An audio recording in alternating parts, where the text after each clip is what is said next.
Welcome to Days Behind, where we unveil the trivia and stories behind holidays and national days. October 10th is a day that lives deep within the Cuban soul. It is more than just a date on the calendar, it is the day that whispers the promise of freedom. On this day, we look at our flag with its solitary star and bold stripes, and we feel the weight of history in its threads. This is the day that remembers the very first defiant shout for independence, a moment that would forever alter the course of our island's destiny. It all began with a single courageous act known to history as the Grito de Yara, the cry of Yara. This cry was not merely a sound that faded into the tropical air, it was a seed of revolution, planted in the fertile soil of a people yearning to be free. The man at the heart of this momentous occasion was Carlos Manuel de Céspedes, a figure whose name is spoken with reverence. He was not a hardened revolutionary from the start, but a wealthy sugar plantation owner and a learned lawyer from the eastern part of Cuba. Yet within him burned a profound love for his homeland and an equally profound discontent with the centuries of Spanish colonial rule. He saw the injustices, the economic exploitation, and the lack of political voice that afflicted his fellow Cubans.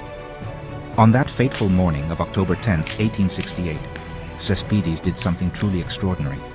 He gathered the people who worked his land, the slaves who toiled in his sugar fields, and he did not give them an order to work. Instead, he gave them their freedom. He declared them free, men and women, but he did not stop there. He then invited them, as equals, to join him in a much larger fight. This radical gesture, freeing his own slaves to fight for national liberty, was the true power behind the Grito de Yara, establishing a moral foundation for the struggle ahead. This single day, therefore, represents the birth of a shared national consciousness. It was the moment when the abstract idea of a free Cuba became a tangible, active pursuit. The Grito de Yara was not just a call to arms, it was a call to nationhood, a declaration that Cubans were a distinct people with a right to self-determination. It was the first audacious step on a long and arduous road toward independence, a journey that would be marked by immense sacrifice, devastating loss, and unwavering heroism. The importance of October 10th lies in its role as the genesis, the point of origin for a dream that would take decades to even partially realize, but a dream that would never again be silenced. The thunder that followed the Grito did not fade, it rolled into a storm. The 10 Years' War erupted across cane fields, mountain passes, a clash of ragged columns and royal battalions, whispered signals at dusk and volleys at dawn. The battlefield was everywhere, ambushes along forest trails, towns that changed hands by nightfall, smoke of torched plantations. Cuban fighters adapted, few rifles, fewer supplies, endless resolve. They learned to move like the land itself, to strike and vanish, to turn machetes into thunderbolts. Máximo Gómez, foreign volunteer, taught the devastating machete charge. He taught the art of mobility, making every palm grove a barracks, every thicket a shield. Spain answered with iron.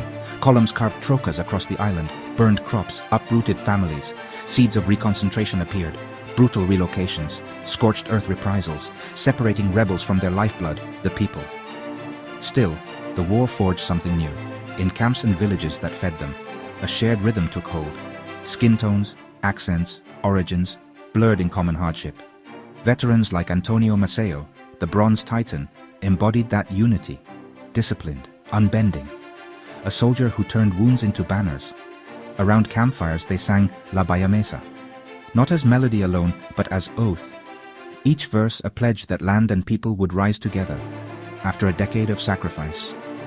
The Pact of Zanjan offered reforms, without the name the island bled for, independence.